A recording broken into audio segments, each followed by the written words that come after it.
Hey guys, it's Sam here with WTI. If you are looking for a nice lightweight sunblock, you have to try out this TULA sunblock. It is called Protect and Glow. It has a SPF, broad spectrum SPF 30. It's a daily sunscreen gel, so it's very unique consistency.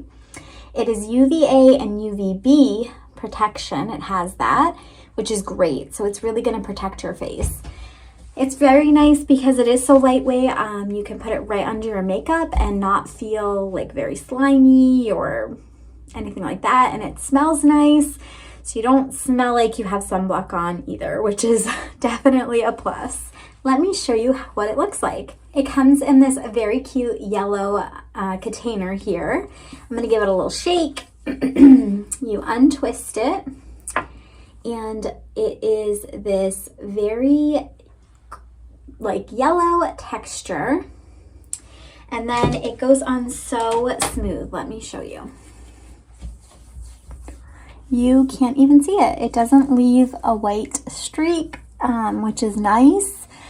And it just gives you this super nice looking glow.